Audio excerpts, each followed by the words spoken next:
Ahoj všichni, vítám vás u dalšího videa. Podle popisku už můžete vidět, že dneska se podíváme na tu pistoli, což je Arex Delta X druhé generace. Jdeme na to.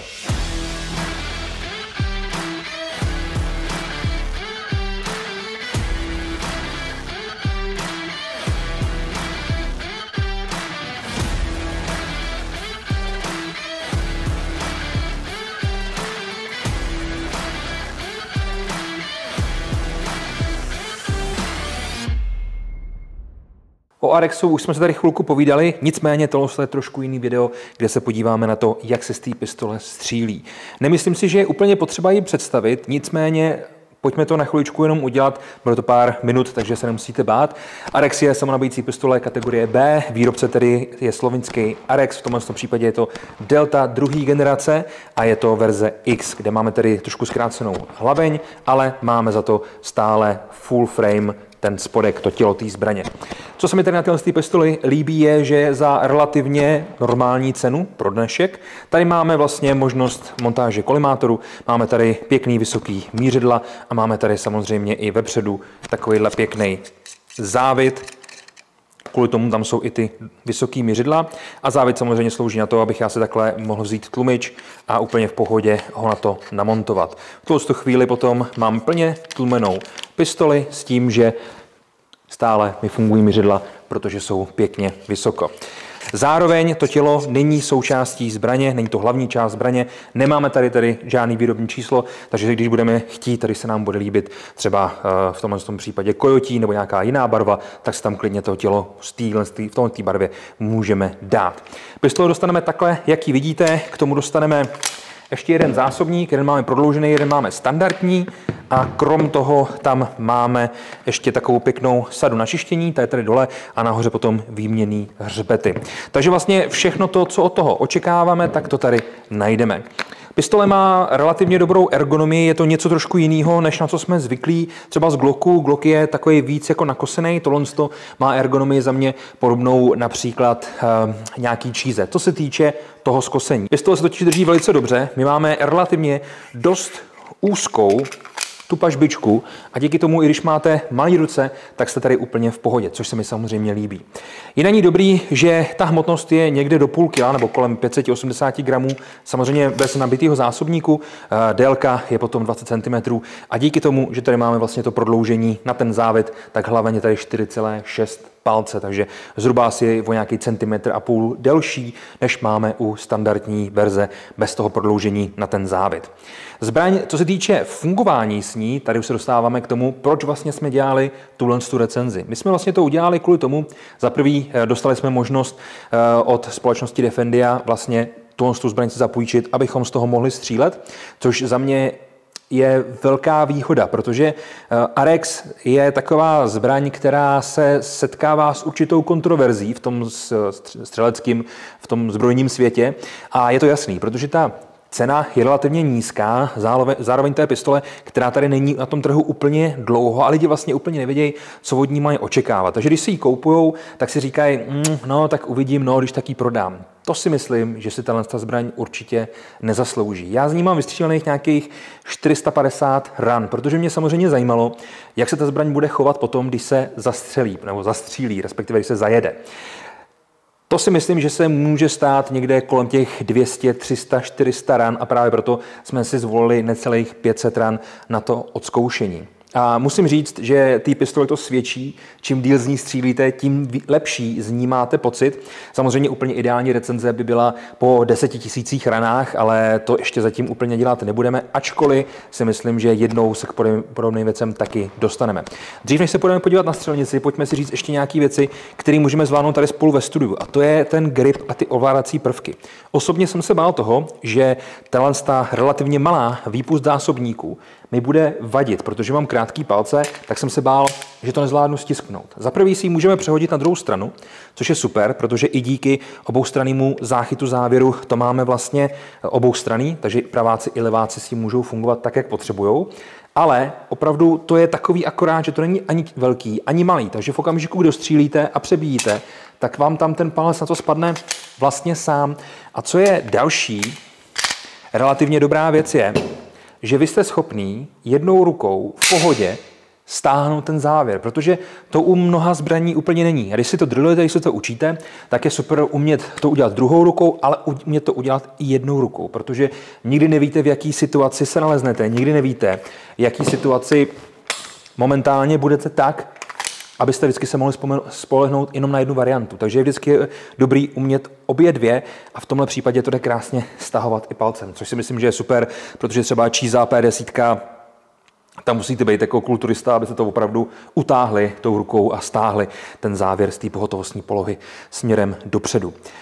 Jinak, co se týče toho gripu, jak jsem říkal, máme to trošičku stažený dolů, takže to není vlastně tak ostrý, jako je třeba ten Glock, je to takový víc narovnaný, ale myslím si, že v té ruce to drží velice pěkně a zároveň tady máme různé styčné plochy, kam si třeba odkládáme palec nebo kam si odkládáme ukazovák, když ho zrovna nemáme na spoušti a ty jsou pěkně hrubý stejně tak, jako ta pažbička. Zároveň, jak je vidět, tak u toho lučíku to máme maličko podbroušený, takže ta ruka je schopná být relativně vysoko a lučík máme zepředu i ze spoda opatřený takýma vroubkama. Takže když už to v ruce máte, tak ať už jste jakoby zvyklí střílet jakkoliv s těma rukama složenýma, viděl jsem různé věci, tak vždycky tam máte zkrátka zdrsněný styčný plochy, který mají tu texturaci a jsou schopní vám poskytnout relativně dobrý grip. Takže už po nějakých 20-30 ranách jste schopní poznat, jak vlastně ten zpětný ráz jde a jste schopní s tím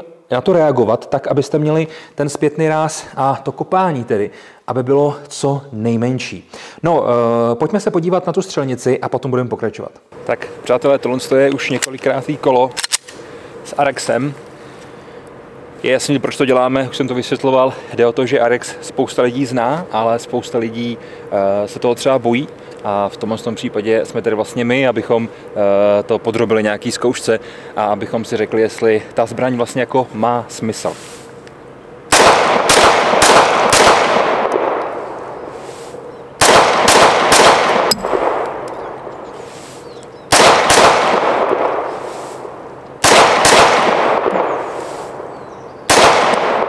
Já si osobně myslím, že za ty peníze, za který ten Arex je to super zbraň, protože vy vlastně ušetříte spoustu peněz na začátku a máte tady spoustu prvků, který ta zbraň poskytuje už vlastně v tom production balení, nebo respektive přímo vlastně z té krabice. Máme tady rail, jasně, máme tady ale možnost montáže kolimátorů, máme tady možnost montáže tlumiče a podobné věci, u kterých si musíme u jiných značek vlastně připlácet. Zároveň ta střelecká zkušenost z té zbraně je relativně příjemná. Grip je relativně fajn, na ovládací prvky si rychle zvyknete. Spoušť ze začátku je taková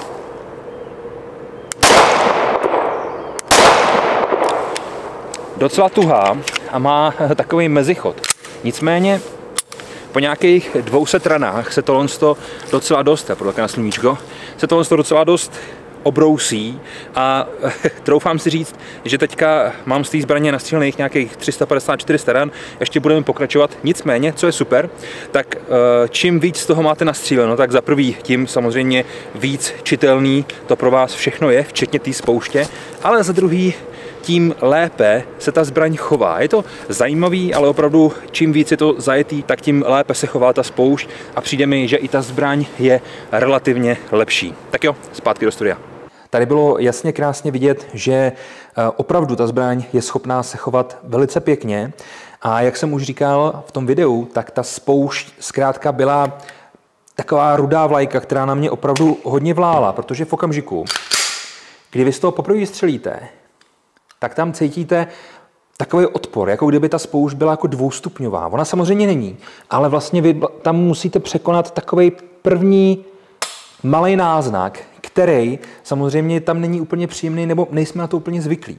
Ale čím víc toho střílíte, tím víc je ta spoušť plynulejší, tím víc je čitelnější a tím lépe se vám z toho střílí. A vlastně i ten reset, tak na to podíváme, je relativně krátkej.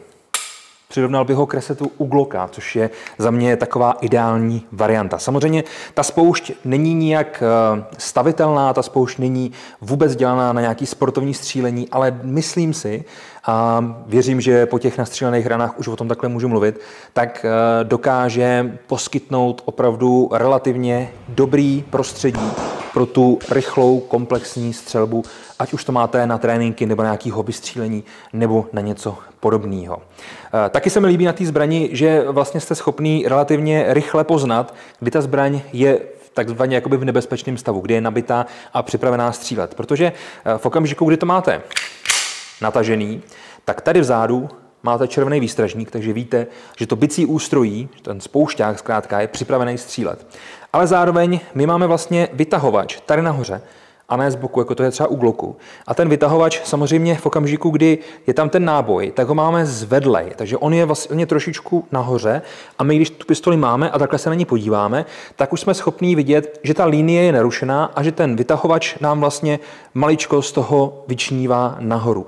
A to je v tomhle případě taková vlaječka, kdy já vím, že za prvý bicí ústrojí je natažený, připravený střílet a za druhý vidím i, že v té komoře mám náboj. Takže jasně, můžu si to zčeknout, podívat se na to a dále potom střílet, ale mám tam vlastně už tuhle výhodu, tuhle možnost, kterou já můžu využívat a můžu se na to připravit a naučit se na to a udělat si na to návyky tak, abych to vždycky viděl. Nicméně vizuální kontrolu nic nepřekoná, takže vždycky je potřeba to kontrolovat i takhle očima. No, takže zbraň jsme si představili, ještě mě napadá, že bychom se mohli klidně podívat,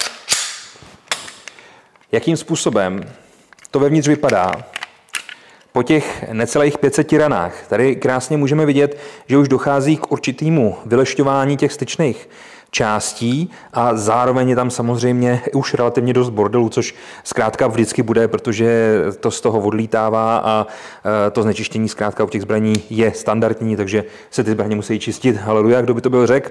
Ale nevidím tady nikde nic třeba nakouslýho nebo nějakým způsobem nalomenýho nebo opotřebovanýho víc, než bych očekával po těch 500 ranách. Takže za mě je to v tomhle případě relativně v pořádku. Nevidím tam nikde žádný problém, což je samozřejmě dobrá zpráva, ale pojďme se to teda shrnout, co já osobně si o té zbraní myslím a co jsem schopný o ní říct po 500 nastřílených ranách.